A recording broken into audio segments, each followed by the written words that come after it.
Good morning. My name is Malcolm Clemens Young. I'm the Dean of Grace Cathedral here in San Francisco, California, and welcome to the Forum Fall Season. Since 2012, we've offered annual residencies to artists who illuminate the Cathedral's vision and theme for the year, reimagining what church can be through their creative work. In 2025, our Year of the Future, we're thrilled to welcome composer, DJ, and curator Mason Bates as our artist in residence. Mason is reimagining how classical music is created and experienced. He's the composer of the Grammy-winning opera The Revolution of Steve Jobs, presented by San Francisco Opera just last year. And his most recent work, The Amazing Adventures of Kavalier and Clay, premiered at the Metropolitan Opera last month and was extended, a rare honor that's happened only a handful of times in the Met's history. Named the most performed composer of his generation, Mason is a passionate advocate for the modern orchestra, known for fusing orchestral music with electronic sounds and for curating unforgettable, genre-defying events. Today, we'll talk about his process as a composer, his bold integration of electronic music, the events he curates, and what he envisions for his residency with us. Mason, thanks so much for joining us today. Yeah. We're so glad to see you. It's cool to be part of this. Yeah, we're so grateful to have you. We learn so much from you every time we have a conversation, so I'm glad we have today. I was thinking of you so much with that performance of Kavalier and Clay. You and I were together almost right before you went to New York City. Yeah. And what did it feel like to be sitting there on the first time you heard it in its entirety, you performed with the audience? What did that feel like? I mean, it was incredible to be at the Metropolitan Opera, where I had been going since I was a teenager. I went to Columbia and Juilliard, and at that time I knew the chorus master. He was part of the Southern Mafia in New York. I'm from Virginia. He's from Georgia. Anyway, he was like, "I'll let you in anytime you want to go." So I was going to the Metropolitan Opera all the time, just like, wow, look at the storytelling scale. Yeah. So when we brought it there, this new piece is called The Amazing Adventures of Kavalier and Clay, about these comic book artists in the 40s who create kind of like a superhero who fights fascism. They're trying to get their family out of Europe, and it's a big American epic, almost like It's a Wonderful Life or something. Anyway, so when it first lifted off on September 21st, I mean, it was a dream come true. I mean, they had like a giant, they'd covered the entire building with this huge poster of the show. It was sold out run. I mean, it was phenomenal. And I thought back to when I was a teenager and showing up and thinking, okay, I'm studying English at Columbia and music at Juilliard because I want to learn everything I can about how to write a good opera. And, took 30 years. But there we were, and it was happening. And, sometimes a dream works out a little differently than you expect. In this case, it really, it happened as I had always hoped. Yeah, what an awesome picture. I love to imagine that. Tell us a little bit about just writing Kavalier and Clay. Like, who approached you first about doing this? And what were some of the unique challenges, both in you creating the score for it, but also, in showing it also? Well, I have an opera called The Revolution of Steve Jobs, which San Francisco Opera did here. They were part of the commissioning group. And that opera was attended by Peter Gelb, who heads the Met Opera. So like in 2017, I heard that he was at one of the performances, and so I emailed him and said, "Hey, Peter, I'd love to chat with you." And he said, "Hey, could you come by the Met like next week?" And I was like, "Sure." I was like, "Okay, I'm not actually in New York, but yep, I'll be there." So went by, and he said, "Let's do something. What are your ideas?" And I said, "I think this novel, The Amazing Adventures of Kavalier and Clay, could really make a great opera for your opera house." And actually, the writer, Michael Chabon, lives in Berkeley. It was a big, famous novel in 2000. It won the Pulitzer. Anyway, that was in 2017. And from that time, why did it take until 2025? Because writing operas is kind of like building satellites. Like, you got to like go through all these approval processes, and then you got to send it out in space. There's so many things that can happen along the way. They have to approve the libretto. They have to do this, that, to get the rights.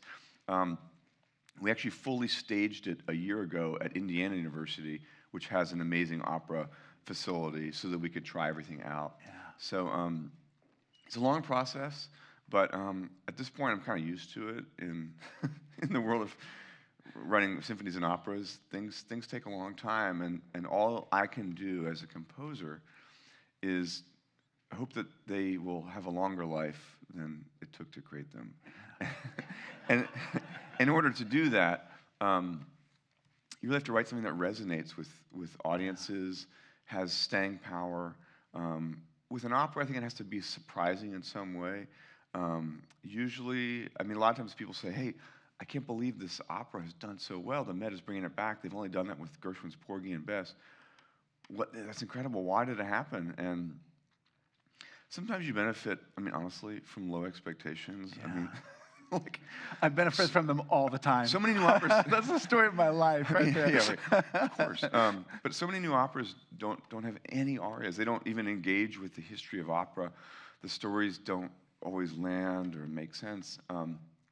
I wanted the show to have the energy of music theater. Some of the things that you go to the theater for, you're laughing one minute, you're crying the next. Characters. And so I do have a lot of new surfaces, like electronic sound, sound design, techno beats. But it also has a lot of, I connect to the history of the medium. So mixing new and old is something that I really love doing, whether it be in an opera or doing an event here at Grace. Yeah, you know, I was thinking about that a lot, that just the magnitude of that project and the number of people involved. I mean, so you're working on, I mean, a commission here at Grace Cathedral for Christmas time. I mean, and that's you. So what's the difference between like one of those projects that, you know, is like writing a sermon, you know, a shorter, discrete piece, it's not going to take years to produce, and doing something like an opera where you're collaborating with so many other people? Well, we are going to involve a circus troupe for this. That's great. I love Did you get it. the memo? Well, it's a really good question, because you know, a lot of times I'm in my studio. I live in Burlingame. I have a little back studio, and I'm spinning my web, and then I emerge and we do this thing, and sometimes it's with a lot of people, like an orchestra or a chorus, and it's a little bit like, you know, the panda bear coming out of the cage or something at the zoo. It's just like, whoa, all these, here's reality. In a way, it's a difference of scale, dealing with something like a theatrical production like the Met. But at the end of the day, there's the basic thing is that as a creator, I have to make sure what I build can sustain the things that are put on top of it. So if it's an opera, it better be good music. I mean, it's just better be good.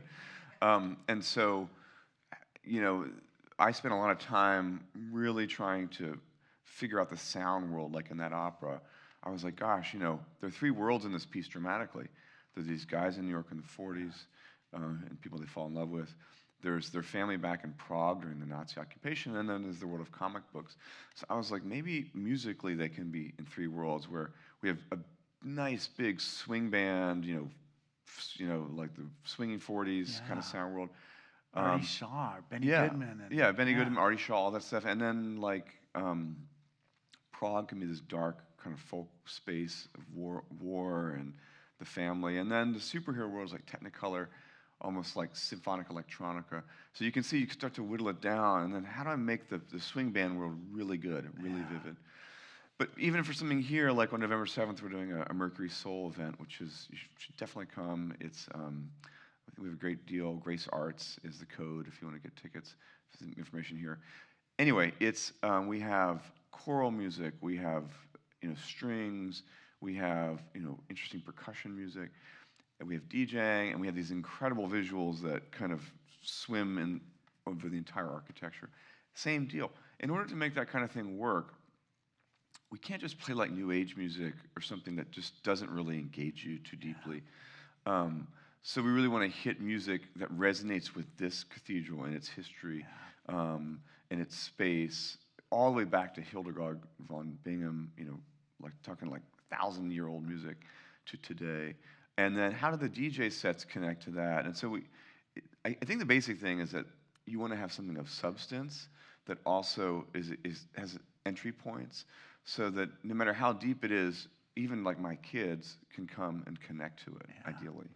Yeah, I think a lot about that. Just, you have such a unique artistic vision, and you're right. I mean, you of anybody brings what's old together and what's the latest thing together. Like, I wonder how you find artists to work with, or cultivate them. Like, with the artists that are coming on November 7th, like, how do you choose them? How do you get them on board? How do they help them to share this vision?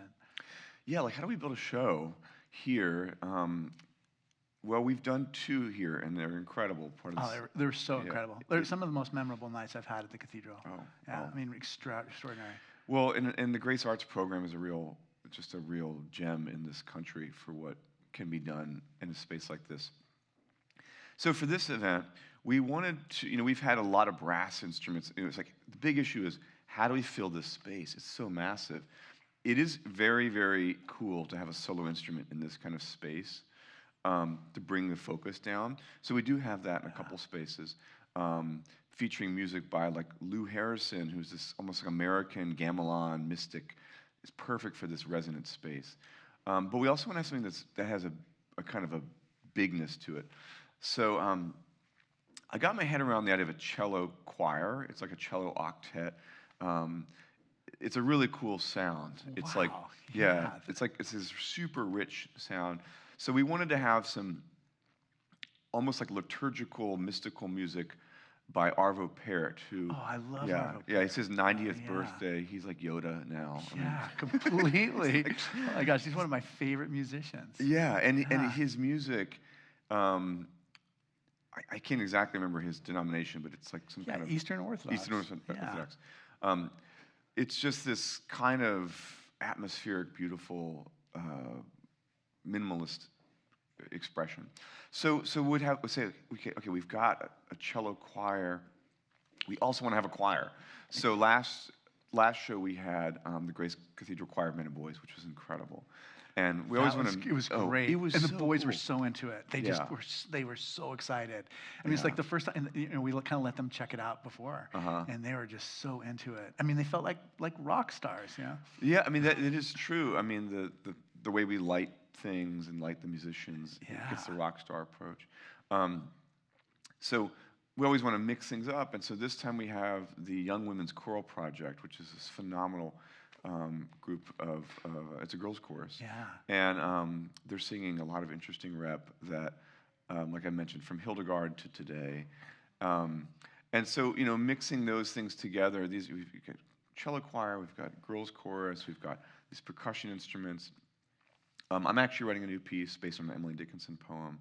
And we try to kind of thread this journey that also includes the immersive imagery to kind of animate the space, because, I mean, when my kids first came here, I mean, it was like mission accomplished on the architecture. They were like, whoa, this is awesome. And I'm like, and you haven't even heard the service yet. Right, completely, Yeah, it's so true. I mean, I just remember being a child myself, first walking in and just being so filled with awe. I still remember it today.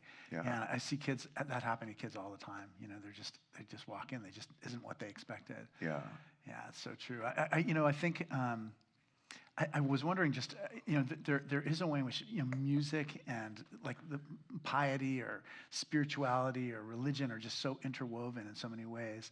And I wonder, what insights you have when you're, do you look at a project that's going to be in a cathedral, or that's going to be part of service music, or that's going to be performed by like a religious choir? Do you look at that in any kind of different way, or is it just creating the same kind of music regardless of what the context is going to be when it's produced? Well, I mean, I'm always thinking about the space, and not just like the architecture or the concert hall, but also the psychological space. So, for example, like if I'm working with the San Francisco Symphony, and I have some techno rhythms in a particular part of a piece, you can't just bring in exactly what you would spin at a club, because it's not even about like appropriate, it just won't land. Because at a club, people are floating around, their vibe is different. Whereas at a concert hall, you're like really focused. So artistically, it means like you kind of want those beats to kind of pop in, disappear, trapdoors. Things are a little bit more like quick moving. So, so just saying, you always want to think about what is the psychological space. So in this space, yeah, I mean, I'm thinking about the legacy of what has occurred here, and the obviously there's the liturgical and Episcopal history here. What's so cool here is that there's such an openness to any kind of spirituality. Yeah. So I think as long as we can relate to that in some way, it can be directly related to the Episcopal choral tradition and church history, but it could also be something like I mentioned, Lou Harrison, this phenomenal mystical California composer. His vibe was like, I mean, we basically would call him a hippie. Yeah. He's basically a hippie. California mysticism, AKA hippie. It's going to fit this space really well, even though he wasn't here every week, taking communion. Right. Yeah, and Hildegard Bingen, same kind of thing. Yeah, I mean, just this music that's just been newly rediscovered, and it's perfect for an event like that. Yeah. I think so much about just like you were so dialed into technology. Maybe you can talk a little bit about just like how you first became involved in electronic music, and then just how it's changing too. Because I can imagine that what it looked like when you first came on the scene is just very different than how things are today.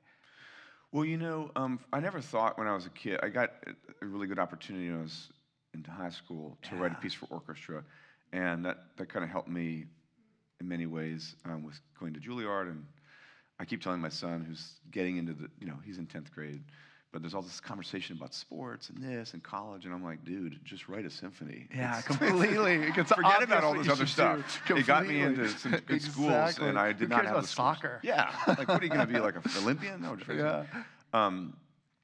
Anyway, so I never thought. I remember at Juilliard, these nerds would come in with electronic pieces, and I'd be like, why? What are they doing? Why bother with that? That's not why I'm here. I got interested in it through DJing, and I felt like just the world of electronic music has such an intricate, beautiful element to it that you can't get with live musicians. So when I started to integrate it with classical music, the basic thing for me is that any kind of technology, any kind of electronic sounds, it's working for us, humans. Yeah. Like we have to be on the front end of this experience. I don't want it to take over the situation, because why we gather, in a cathedral to experience a Mercury Soul or go to the symphony, it's because we're human and we want to experience this incredible thing of getting together, acoustic instruments. But just like in film, or even in like Pink Floyd, or music that you've heard from the past 50 years, you can have cool cinematic or narrative elements that electronic sounds can help. So for me, it's always been about integrating it in a way. And when people go to my opera at the Met, they're like, wow, it just worked. It just came together.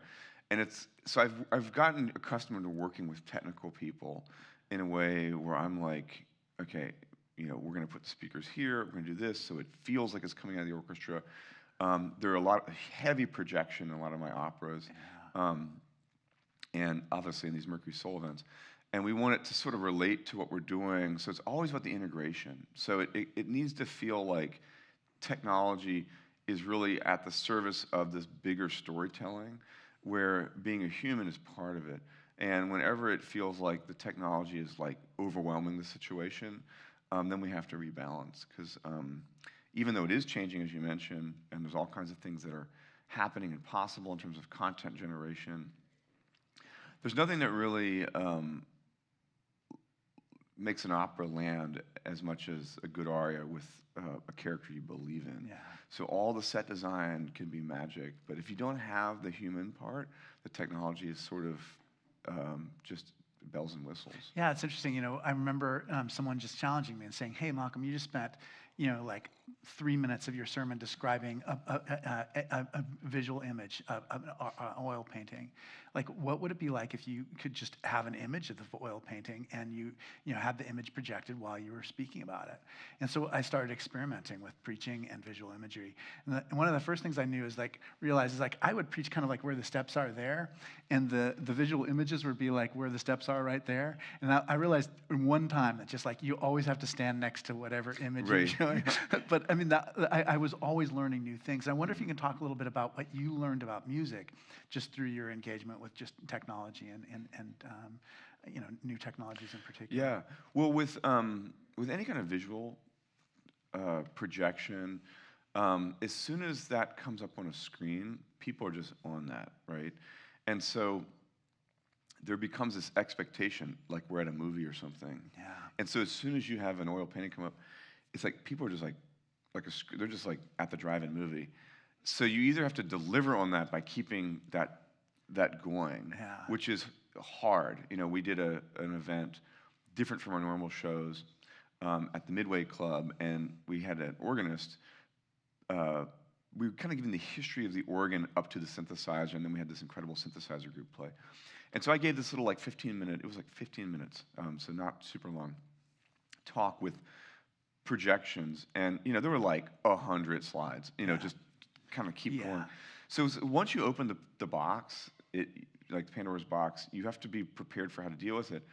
Or another way is, let's say you're at the symphony, wall-mapped, so just if we want to get into the details, wall-mapped projections are really effective, where instead of having a screen like you're going to the drive-in movie, it just appears on a wall, cleverly cut into the architecture. So that means it can come and go, like almost like a hologram or something. So let's just pretend this is what San Francisco Symphony should do. Just telling you, this is what they should do. Every orchestra should do this. They're rolling out the piano. It takes like 5 or 10 minutes, right? Yeah. So there should magically just be a video interview with the pianist while that's happening, where you learn what's happening, beautifully edited and cut, no ums, no this, no that, boom. And it comes out, the lights kind of go down, or then maybe on the other side, the program comes up and it's just on the wall. While they're playing, it can go away, because you don't want like some movie going on. But so technologically, you want integration. So like the video can be, I think, more integrated on architecture to give information and then just to go away. Same thing with sound design. You want it to be kind of coming in, supporting things, but then kind of going away. And specifically, a lot of symphonic concert halls, they have their stacks, their speakers are like 50 feet above the stage. And they always, it's like, hey, Mason, why does your tech rider require that we put speakers behind the orchestra? Because then it integrates, it like shoots over them, and it comes together. So it's always about integration. Yeah, and those images too are so powerful, and using visual images means you don't have to use the words to describe those. Yeah, because what happened was another time I was preaching at St. John the Divine, and they had all the screens were set up from the night before, and I'm like, hey, can we use this for the sermon? And they're like, yeah, but you got to get us the slides. And so it was almost like a last minute thing, but it was really effective. Oh, cool. Like I was talking about this guy who blew out his knee playing football, and I have the image of me carrying him off the field. Like and I mean, it was like so powerful. Like, that's him, That's cool. Yeah, and it's cool because like if you could find a way to make the listener not expect that we're going to be doing videos for like images for every word, like it can just kind of come and go, then they can pull the focus back to you, which is kind of nice, because when you're hearing a sermon, if it becomes like a TED Talk, like a PowerPoint, it's a different thing. So I love your idea of just like, it could be this, boom, but then... Yeah, and actually online, that's the difference between watching sermons at Grace Cathedral online versus at home, or in person. In person, there's we don't have images. But online, we have pictures. So, this is the person I was talking about. Oh, that's cool. Here's a map of the place where we were just described and how far it is and those kinds of things. So it is good. And one of the technologies that's really everybody's talking about is AI. And I wonder, just like, how are musicians, how are the people in your world talking about it? It's funny. A lot of AI is just sort of stuff we were already doing. like I feel like everywhere you go, it's like, my vacuum cleaner repair shop now with AI. Yeah. Yeah. So, sorry, just how is it happening in classical music? Basically, right now, we are protected because so much of what people want in classical music is that human experience, Yeah. specifically going out to the concert hall and having that experience. So if some nerd at MIT wants to make some like, hey, we can do AI playing this thing, it's like, okay, whatever. I mean, thanks. I did look at a friend of mine. A guy was doing an article about AI and music, and it is possible to have like a formulaic pop song kind of created using AI. It's really hard to have anything convincing made with orchestral instruments. It just doesn't. It instantly has that what they call uncanny valley, Yeah, right. where you're just like, oh, that don't work. What I would like to do, I mean, to me, the use of this kind of stuff is in technical things that would save you time. For example, sound design. At the Met, at this new opera, the opening scene, there's this guy, Joe Cavalier's on a bridge, and he's in a straitjacket, and he's trying to do an escape from underwater. He jumps off the bridge, hits the water. And when we were working this out, the director was like, hey, Mason, can we have a splash sound? And I was like, yes, we can do that. But I was not going to just have like, you're like... Fake splash sound. Yeah. Because you're right, because it could totally undermine the whole thing. It just sounds a little cheesy. So yeah. I wanted to have something that sounded like, just like kind of super sound design-y thing. It sort of sounds like a redwood tree hitting the water, and there's like a filter that goes over it, which takes this sound. And it took me, a really fun afternoon to do it. With AI, maybe I could say, hey, give me the sound of a redwood tree hitting the water and do this. And I don't feel like I'm ceding any creative control because in the world of sound design, you're already using plugins and effects, that kind of thing. Yeah. I'm not interested in trying to write something with AI, but there are technical things. Or even just like, Toby and I, we had a show this past week, and our sound guy was dealing with feedback in the rehearsal. It was all good. Feedback, we all know what it sounds like. There's like this weird high-pitched thing, gets louder and louder. Could not AI just, okay, when you see this frequency, pull it out? So technical things like that, I think, are useful. All these articles about, hey, we're going to have the first movie made with AI, it's like, it's just a cool thought experiment, but really the more interesting thing is how can we use it to,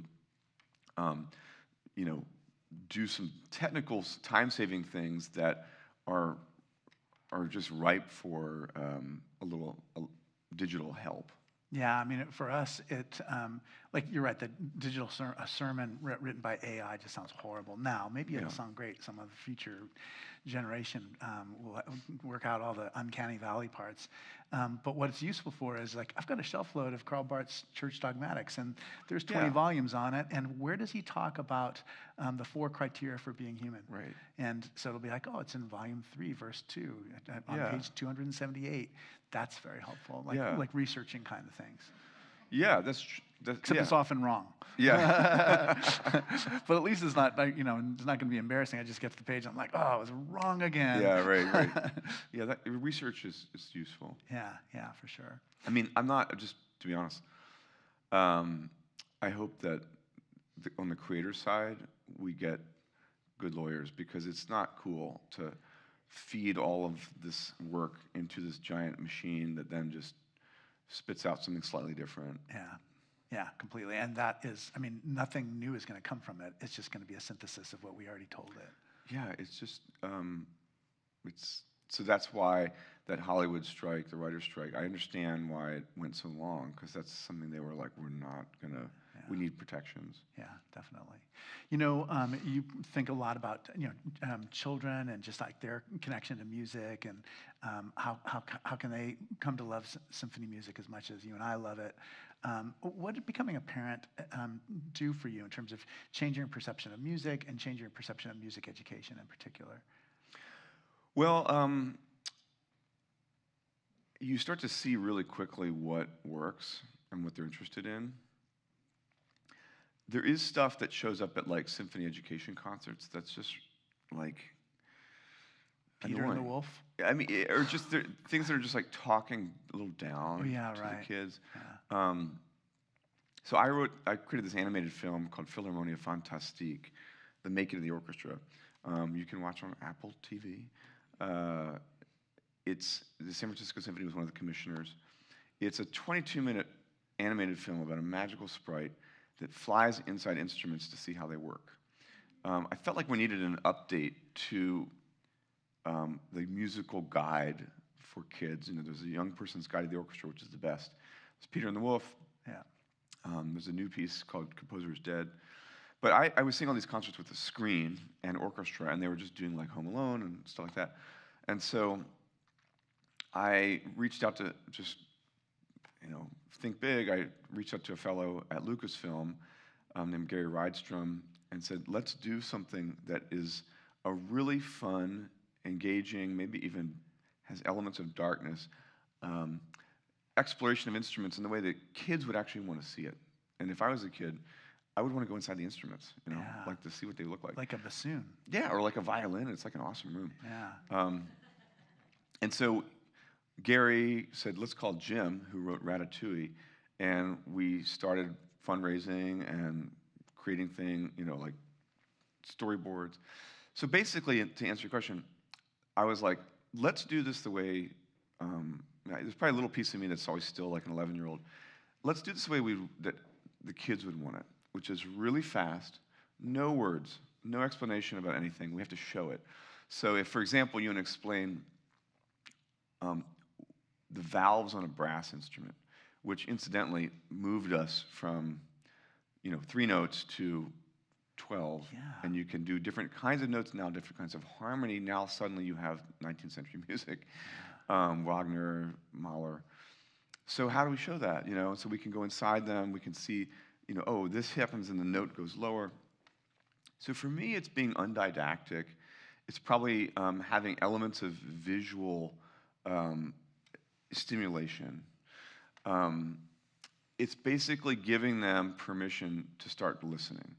When my son came to Mercury Soul, he was like, oh my God, this is so cool. And I was like, it is. Yeah, I mean. He's right. So and then we talked later, and he was talking to me about Gesualdo, this complete mind freak of a composer from like the 16th century. Yeah. And he was like, that music was like really odd. And I was like, yeah, this guy was crazy. Beautiful. And specifically, he was like 400 years ahead harmonically.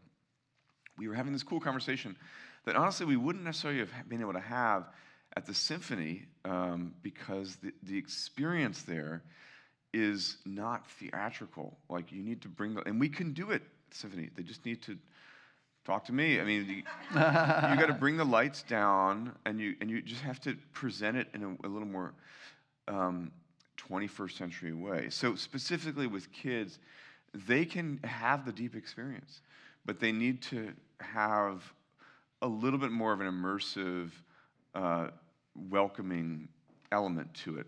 So we don't have to change the picture, but we have to change the frame.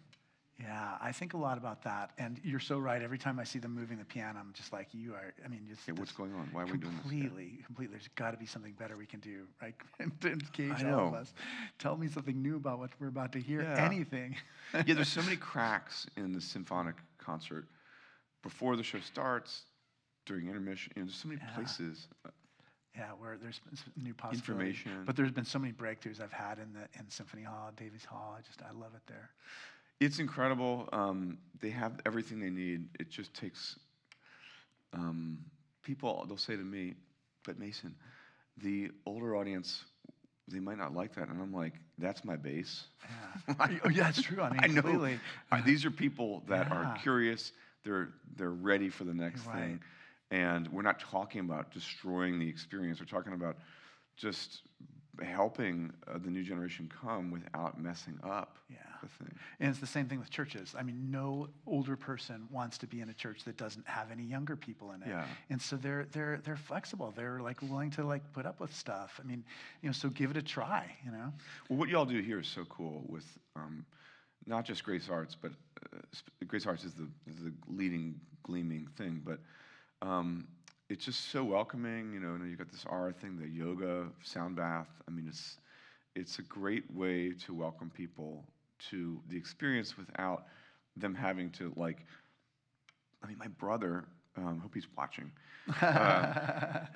He wanted to. I mean, we grew up in an Episcopal church in Richmond, but because his wife Lauren is Catholic, he kind of wanted to, I don't know, join the Catholic Church, and it was like there was like a lot of litmus test questions. Yeah, right.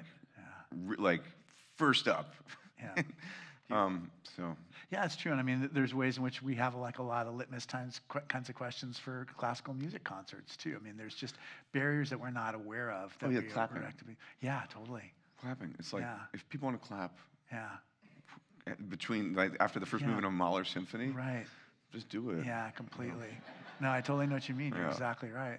The same thing in churches. It is hard though, because if you were to say, like, imagine if you're going to try to work it out before the concert. Hey guys, you can all clap between movements. It's like, okay, now that's a little awkward, So it's hard to change a culture. Yeah, it is. It is hard to change a culture and just give people permission. We had Joanna Macy, the great Buddhist scholar, her kind of her funeral. It was like poetry and music, but that wasn't the issue. People didn't want to clap because you don't clap at a funeral, but it was appropriate to clap. They almost needed to be given permission to like engage in that way. There's a cool thing I learned in my first opera. If people have an absolutely obvious, incredible moment where they can release their energy in an opera and clap, then for the rest of the show, they'll feel like, oh, it's okay to clap for an aria. Yeah. So in Steve Jobs, we did it in Santa Fe, there's this opening launch scene that everything about it is just like powering towards a clap. But I stepped on that at the end where it has this huge ending, and it immediately goes into this kind of electronic effect where it comes to Steve, and he's, after this big celebratory thing, he's like hurting inside. And I said to my friend Will Ferguson, who also grew up in St. Christopher's School, what happened? Later in the show, at the end of this duet with Steve and Steve Wozniak, there's this perfect ending and nobody clapped. And he goes, yeah, but you hadn't given them permission. It was really in the launch scene if you didn't step on that ending. And so when we brought it here, we totally fixed it, and people clapped, and for the rest of the show, they were hitting the rest of the things. So if you can somehow have a moment where people just release that energy for the rest of the event, maybe they'll be there. And that's the real reason why you tell jokes in sermons. Yeah, why you ask people, can I have an amen? Raise your hand, whatever it is. It's like some kind of participation, and you're right. It changes the dynamic. You're involved. We're doing something together now. It's not just like I'm watching things far away. And even Aura, that was the whole problem. Aura, with this magnificent show we have, visual arts, light, music, projections, and we get to the end and it just goes black, and everybody's sitting there. So we start clapping like mad. So I'm trying to make the culture be like giving people. I even told the ushers, start clapping at the end of the show, because people just don't even know. They don't know it's over. Right. They don't know what to do. Right. Yeah. It is interesting. I went to some Broadway shows with my kids when they came to see my opera, and when you go in a situation like that, where it's like almost Pavlovian, where there's like this happens, that happens, and so when you think in a theatrical space, thinking about how you can give people permission, it's really interesting, and especially when you get into, so in our shows, in Mercury Soul, thousands of years ago, when we were not as good as we are now, we couldn't figure out how, when the classical set would bloom out of this DJ set, we wanted people to focus. We realized what we needed is a blackout. We would have this DJ set coming to a close with the instruments, people were paying attention, and we needed it to just be really, because then everybody would clap and they'd be focused. And so you often need to be really dramatic and pretty bold to make people have that permission. Yeah, it's so interesting to be thinking about these things and talking about them. But I do hope the symphony discovers this, or whatever the equivalent of is how to do symphony music for this next generation. I know. I hope anybody's listening. What orchestra is going to do this? That's going to really have a more immersive production. Yeah. It's like it should happen. Yeah, I agree. And just like those little colored lights that are on the borders of behind the Yeah, that it's helps. just, yeah, it does. It's just the beginning of being open to other things. Yeah, I mean, if you really want to get into the weeds, as a composer, I love that symphonic marketing is all about the composer. It'll be like Beethoven 5. Right. And if it's, let's say I'm on that concert and I've got a new piece, the marketing will still be Beethoven 5. It's like all about the composer, which is great. But what you really want it to be is San Francisco Symphony. So with Mercury Soul, we used to have more programming-based marketing. We'd be like listing the composers and we do this. Because our shows became experiences, we now just say Mercury Soul. And people know, oh, this is going to be awesome. And then when they come, then there's this story that they weave through different kinds of meditative music or atmospheric. Oh, Arvo Pärt to Lou Harrison. Yeah. But if you can have an experience, then people know we don't. Then on your communications, then you can get out of the weeds of like. It gives you programming freedom. Because there's a lot of music that we don't hear in the concert hall, like by Janacek. Awesome stuff. But marketing departments they're like, oh my God, we can't put that on the thing because nobody knows who that is. And then you're in this total feedback loop of, okay, Beethoven, Brahms, Beethoven. But I mean, in a way, that's why I loved San Francisco Symphony so much as like an 18-year-old, is I went there loving Brahms and Beethoven. And then I became introduced to new composers like John Adams. And now I listen to Dharma at Big Sur. Yeah. Don't you love German dudes? But yeah, right, completely. Like, German guys are awesome. Exactly. But yeah, I mean, there's all this other stuff. Yeah, whole world. And, Anna Klein, all this. Yeah, great, talk a little bit about like composers that you're excited about. I mean, so we might discover new music ourselves. Well, there's a great opera happening at San Francisco Opera next month by a friend of mine named Huang Ro. We were at Juilliard together. He's Chinese, and he's just doing this incredible thing of bridging East and West. So that's happening. Our son was like, Dad, can you get us tickets to that? Like, I was like, wow. Really? Yeah. How did he find out? I don't know. Yeah. Yeah. From Yale. Oh. Because of the Yale connection, I guess. Thanks. Yeah. Monkey King. Yeah. So it's called The Monkey King, which is a great story. That's happening. Gabriella Elena Frank had an opera last year based on like Frida Kahlo and Diego meeting, which is really cool. She's a phenomenal composer. I will say I do love. I wasn't dissing Beethoven, but I do love the old composers. Yeah, me too. Me too. Like specifically, I was really touched when they were like, "We've never done a mid-year revival of any piece except for your piece and George Gershwin's Porgy and Bess," and that was so meaningful to me because as a kid, Gershwin really grabbed me because I now realize he was taking two things, jazz and classical. And he wasn't just doing that Kenny G thing of like just crossover crap. It was really bumping up both elements and integrating them. Rhapsody in Blue. Yeah, it's like not really jazz. Yeah. It's not really classical. American in Paris, it's just its own thing. Right. So that project of, so Gershwin is something that I look at. So I was interested in people that are bringing different things together. And doing so in a meaningful way. So it doesn't always have to be living composers. John Adams is a dear friend and a real mentor. I'd love to meet him someday. Yeah, he's really cool. Yeah, I'd probably listen to that Dharma Big Sur more than any other living person. Yeah. yeah. More than him, for sure. Yeah. It's funny because when you listen to one thing over and over again, you get to know the structure of it in a way that I don't. That's for right. Other things. I listen to so many things casually, and that's not what I listen to casually. Yeah, I kind of realized during COVID that I needed more space in my music because I'm kind of a spaz, as Toby knows. I was going to ask you about that because last time we got together, I talked to you about silence. Yeah. I asked you, what about the role of silence in your music? And you said, I'm going to think about that and get back to you. Yeah. Well, during COVID, which we should never. I'm sorry. No matter what happens, we're not locking down like that. Seriously. It's worth dying for to go to the concert hall. Oh my gosh, I know it. Sorry, I know it's. I'm just saying, it was so horrible to be trapped. Yeah. We should get the technology that we don't have to do that again. Anyway, so I was in my hole, and everybody's listening to stuff on Spotify. And my music is so energetic, and because I really want, when you're in the concert hall, to be this thrilling experience. It's not something that sounds so great on Spotify. It's just really intense. So I've been listening to stuff lately, like how can I keep that intensity but have more space, give performers more space, really experience silence and atmospheres more. And so Mercury Soul, for example, this new piece I'm writing based on Emily Dickinson, has a lot more kind of atmospheric moments in the beginning.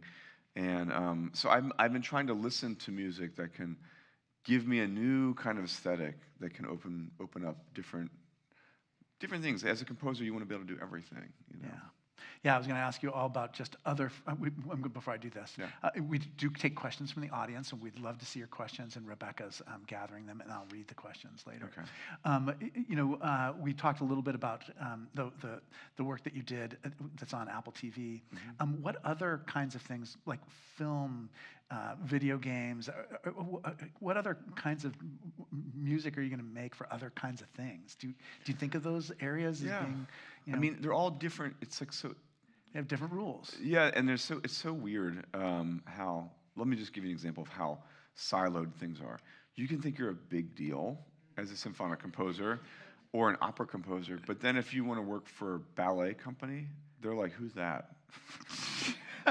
So you have to just get to ballet, which any human would be like, it's the same thing, right? It's like classical. It's like a different space. So to get to film is really different. Yeah. I did do a feature film called The Sea of Trees, directed by Gus Van Sant. It's on Amazon. It's featuring Matthew McConaughey in the suicide forest of Japan. That was an incredible experience, and I would love to do more. I mean, I, as a composer, love that I have the creative control in my space of opera or symphonic, or even if I want to make it something like Philharmonie Fantastique, I can do it. Yeah.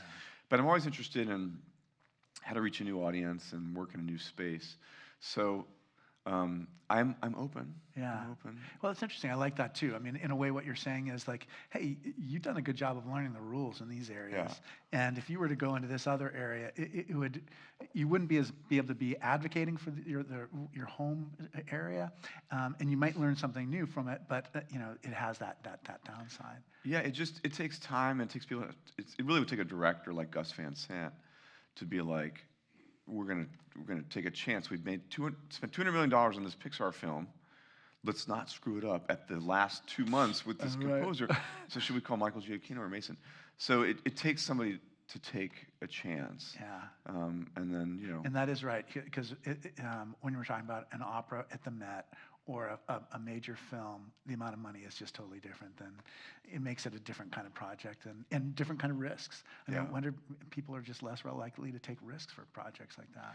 They are, and I now understand that it is even when you see a film that has really basic, just kind of one pat, it's a different. It takes time to understand how the medium works. Yeah. You mentioned the Emily Dickinson work. Take us through that. Like, so you have an idea, and you're like, gosh, because I love Emily Dickinson. Her poems speak to me so much. Yeah. But so what do you do next when you think I want to do an Emily Dickinson piece? What happens? Yeah. How do you do? What's your process? Well, I mean, this particular poem, which is called "Forever is Composed of Nows," is like basically saying that it's the most profound 3 stanzas ever, but it's like our perception of time as measured in all this is basically a human construct. Time is this fluid thing. And so I wanted to capture a little bit of that in the opening of this piece. So the word forever is just kind of repeated and stretched out. So like the first word takes about 2 minutes to get through. And so for me, in the case of this particular piece, it's looking at the words, thinking, how can I, with chorus, you can create textures with one word. How can I kind of expand this to make it extremely dramatic, what Emily Dickinson wrote like 150 years ago? Yeah, completely. And I can imagine what a challenge it is because her personality is still kind of in the words and the No one like style. her. Yeah, She's the you're right. best. And when you were talking about the musician from 400 years ago who was crazy in his time and who, Yeah, I mean, that's her what stuff she, looks modern. I mean, yeah. it's crazy how good she is. Yeah, it really is. Okay, let me have a look at my count. So, what is Mason's vision in partnering with Grace Cathedral? What sort of lasting impact does he hope to make? We're thrilled with his presence. Well, I'm just happy to, as a former Episcopal choir boy, be making music in the Episcopal Church again. I mean, I love creating these Mercury Soul events because it connects, it brings in a new demographic and new audience to experience the space in a new way. So I would love to show how we can use this space in imaginative ways. The audience is fluid, they're not seated so much. I also want to just be part of some other things that happen here. I mean, we're trying to figure out a date. I know, Rebecca, we need to figure it out with the sound bath. I'm a little nervous just because they do such a good job. I don't want to just show up and screw it up. Yeah. All these people doing yoga, and I'm just like... but there are things like that that I would like to, whether it be the yoga DJing or the sound bath, to be part of. And, okay, if you want to get specific, Rebecca showed me the bell tower, and who doesn't want to write a piece for bell tower? Oh my gosh, completely. Oh, I can't wait for that. It better be good, because everybody's going to hear it. Yeah. Exactly. So here's another question. Who would you like to see as the next director of the San Francisco Symphony? Whoa. I know, that's a big one. Whoa. Teddy Abrams. I mean, if we just want to answer, I could say, like, well, there are a lot of talented people. Yeah. No, I like that. That's a good answer. Well, here's the deal. Whoever is the next director should live in the town, as Michael did. I mean, Michael invested his presence here and reached people and found supporters. And we need somebody that the musicians want that can do any kind of repertoire. It's harder than it looks, man. It's like DJing. You look at it and you're like, what? Conducting, you're like, okay. Are they even looking at him? Yeah, it's so hard. They have to be masters of like everything. So Teddy is one example of the kind of conductor that would invest in the community. Yeah, it's funny because you're right. I mean, Michael could have lived in Malibu and just flown up here on a computer jet and been happy as a clam. But you see him at the local grocery store, and he's walking the dog. And I mean, Jimmy Gaffigan too, that has a connection. So you got to be in the community. It's like being in a church and not living here. Yeah, like, completely, totally. That's exactly right. Yeah, so one of the things I've been thinking a lot about is just like art in the current political climate. I mean, you've been associated with the Kennedy Center. Mm-hmm. Like, what do all these things look like to you? I mean, when we're walking up here, we're talking about there's so much noise, you just have to tune out. But, what does this mean for the arts to have, politicians, using arts in such destructive ways? And did I miss? I haven't looked at the news for the past 6 months. Something going on. Yeah. Sorry. I just woke up from a dream. Completely. Somebody tell me what's happening. Go back to sleep. I was composer in residence at the Kennedy Center for 5 years, and my opera was done in May at the Kennedy Center. And there were a lot of artists that were like making statements and canceling. So my parents are different from me politically. Yeah.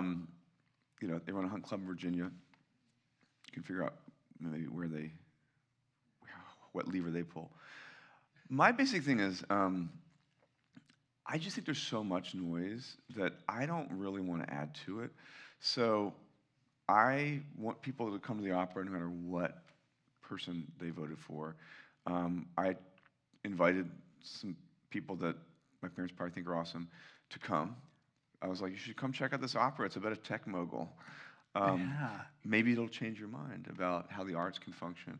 So I kind of think about doing it with positivity. At the opening of Kavalier and Clay, there was a serious mistake made where a politician gave it was a bad idea. He was like, hey, he was going to give some welcoming remarks, and then he went really political. Oh, yeah. And even though he should have been cheered in his hometown because of what he was saying, he was booed.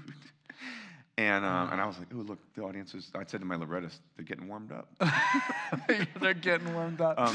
But I just don't really want to, for me, because of where I come from, where I live now, I just don't really feel like art for me is something to drive a political conversation. Yet, my show had these people writing an anti-fascist superhero in a time of anti-Semitism and singing things like "This country was meant to be a refuge." It was very resonant. But I don't really see the point right now in trying to hit something too much on the head.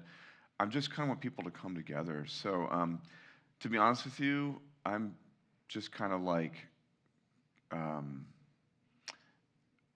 don't want to add to the noise. Yeah. No, that's exactly what I was thinking about as we were walking forward. And it's a tough decision churches have to make it. Like, what are you going to do? Like, there's so much chaos and there's so much noise. What is our role in this greater? It's a pretty hard question, because also there can be people that have totally different beliefs. But it doesn't mean their whole belief system is like, you can still have a cool experience. Yeah. So yeah, I don't know. I hope we figure it out. Yeah, me too. Really soon. Hey, so what are some projects you're working on that you're excited about for the future? Like, what's coming next? Piece for Bell Tower. I love that. That's great. PEACE. Yeah. Right now, specifically, starting to work on the piece for y'all's Christmas concert, which is a huge honor. I'm also starting to think about a piece for pipa, which is a Chinese instrument. I did a concert in Beijing last year and met the most incredible pipa player. And so I'm writing a new concerto for pipa and orchestra, which is really cool, different for me. Writing a piece for this chorus called the King's Singers. They're like, almost like Chanticleer, and they toured orchestra. So I think that piece is going to be called Mechanism of the Heavens. Oh, wow. And it's a piece about these different kind of astronomical texts and visions from writers all across time. So I'm trying to think of something that can be atmospheric and work on Spotify. Yeah. And what kind of text would work? Well, maybe like the mechanism of the heavens. So different kinds of things. Yeah, well, even in your last words to us today, because we've got to go up and have church because it's late already. Right, okay. But even your last words, like, it never even occurred to me. Of course, Spotify has a certain sound, and you can kind of compose toward it, or you can not compose toward it, and it just didn't even occur to me. Yeah. So there's so many things I learned from you, Mason, every single time we interact, and certainly get so much out of Mercury Soul and all of your association with the Cathedral. So thank you so much. It's such an honor to be part of this residency. Yeah. So thanks for having me. Yeah.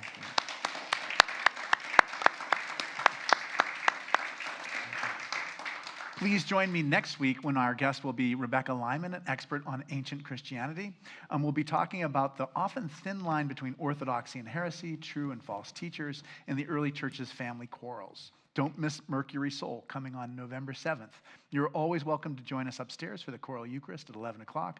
We rely on your support for the forum. Gifts of any size make a difference. There are many ways to give, including texting the word THINK, T-H-I-N-K, to 76278. And Mason, thank you so much. Thank you. Yeah, what a blessing to have you.